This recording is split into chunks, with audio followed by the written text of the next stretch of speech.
AITA for outing my cousin's financial fraud at a family reunion. He'd secretly borrowed money from every single person there.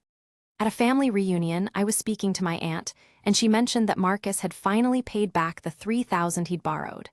I said, "Marcus borrowed money from you too?" She said, "What do you mean too?" That was the moment I realized how large this was. I need to give you the shape of this before I explain what happened. My cousin Marcus is 43 years old and is very good at being charming. He is the kind of person who makes you feel like you are the most important person in the room when you speak to him. He has a natural gift for it.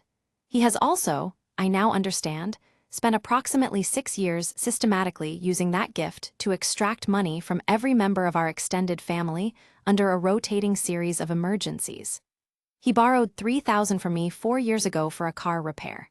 He paid it back, which I now understand was deliberate. He paid back early borrowings to build credibility for larger ones later.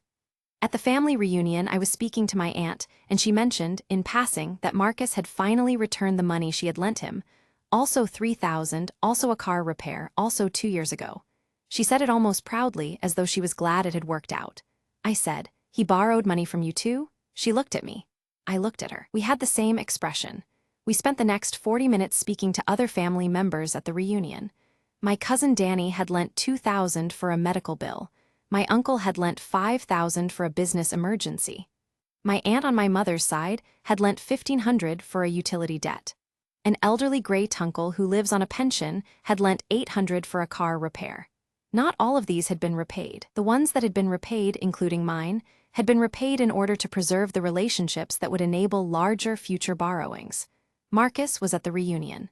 When my aunt and I had spoken to enough people to understand the full picture, I asked Marcus to step outside with me. I told him what I had found, in front of 2 witnesses.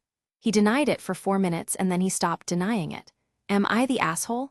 Update, 3 months later. The family response has been complicated. Some members were grateful for the confrontation. Several, including people who had also been borrowed from, felt I had created a scene at an occasion that was supposed to be a celebration. Marcus has made repayment arrangements with some family members and not others. The great-uncle who lent $800 from his pension, Marcus has not contacted him. I contacted a solicitor on the great-uncle's behalf. Marcus was sent a formal letter of demand. He paid within the week, which is the fastest he has moved on anything in 6 years. Marcus and I do not speak. He told our shared grandmother that I had humiliated him in front of the family.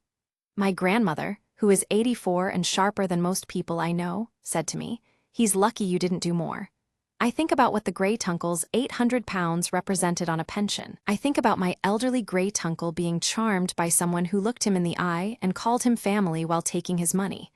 I have no regrets about what I did at that reunion. None. NTA or ITA, drop your verdict below.